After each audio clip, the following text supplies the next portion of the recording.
আমি রিকোয়েস্ট করলাম যে ভাই আমি ডায়াবেটিসের রোগী, আমার গাড়িটা ছেড়ে দেন, আমি বাসায় ভাত খাবো। সবাই বলতেছে নির্বাচনের পরে সব ঠিক হয়ে যাবে, নির্বাচন কি ম্যাজিক? বর্তমানে বাংলাদেশের সরকার নাই। 3 ঘন্টা ধরে করতেছি, একবেলা কিছু খাই না, পানিও খাইতে পারিনি। আমার তার হাত পা কাঁপতেছে, আমি তো বললাম না দুপুরে আমি খাই নাই। যৌক্তিক কারণ থাকলে সরকারের সাথে বলে, সরকার তো সবকিছু কনসিডার শুনতেছে না তো।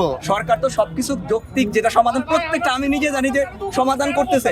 তাই বলে আপনি 1 লক্ষ লোককে আটকায় রাখবেন, এটা হইলো? সেটা সরকারকে বলা উচিত আপনাদের। আমি যাবো মিরপুর 1 নাম্বার, আমার চাইনিজের পিছনে আমার বাসা, আমি মিরপুরের লোক। আমি 3 ঘন্টা ধরে আমার গাড়ি আটকানো। আমি ডায়াবেটিসের রোগী, দুপুরে খাই নাই। সরকার তো নাই, বাংলাদেশের সরকার নাই। বর্তমানে বাংলাদেশের সরকার নাই।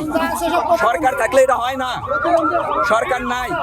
সবাই বলতেছে নির্বাচনের পরে সব ঠিক হয়ে যাবে, নির্বাচন কি ম্যাজিক?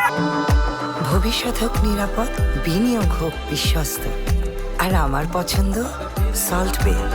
ওয়েলকাম টু সল্ট বে। নির্বাচনের পরে কি ম্যাজিক আছে যে নির্বাচনের জন্য কেউ কিছু বলতেছে না? পুলিশরা বলে কাজ করতেছে না, পুলিশরা কাজ করতেছে না, তাহলে নির্বাচনের পরে নতুন পুলিশ আসবে? আপনি কিভাবে এটা ঠিক করবেন বলেন?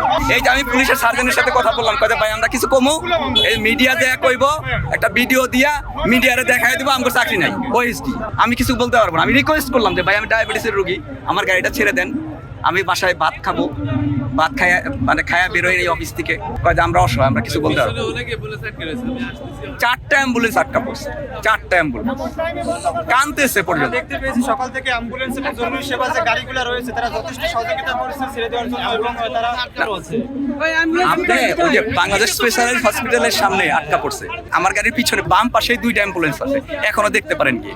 ওই যে আপনার খালেক পাম্পের একটু আগে, এটা এখনো গিয়ে দেখতে পারবেন। আমি তো নেমে হেঁটে আসলাম, কারণ আমার তার হাত পা কাঁপতেছে। আমি তো বললাম না দুপুরে আমি খাই নাই, আমার ডায়াবেটিসের রোগী, আমার গিয়ে খাইতে হবে। আমি ড্রাইভারে বললাম তুমি আসতে থাকো, আমি যাই দেখি ওদের রিকোয়েস্ট করে ছাড়ানো যায় কিনা। পুলিশরা বললাম, পুলিশ কয় যে আমরা তো কাজ করতে পারতেছি না, আমরা কিছু বললে একটা ভিডিও করে ছেড়ে দিব, তখন আমরা কিছু বলতে পারবো না, ছাত্রদের কিছু বলতে পারবো না। আপনাদের জন্য হাজার হাজার লোক কষ্ট করতেছে, আপনাদের একটু দুর্ভোগের জন্য। কেন আপনাদের দুর্ভোগের জন্য আমরা এত কষ্ট করবো?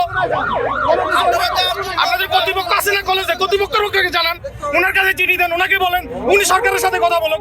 এখানে দাঁড়া থাকলে কি সরকারের সাথে কথা বলা হবে? উপদেষ্টা আছে, কে আছে না আছে, ওখানে যে আপনার ঘিরাও করে রাস্তায় এসে আপনাদের আমাদেরকে, জনগণ যারা আছে বিশেষ করে তাদেরকে আমরা হয়রানি করতে 3 ঘন্টা ধরে করতেছি, একবেলা কিছু খাই না, পানিও খাইতে পারিনি।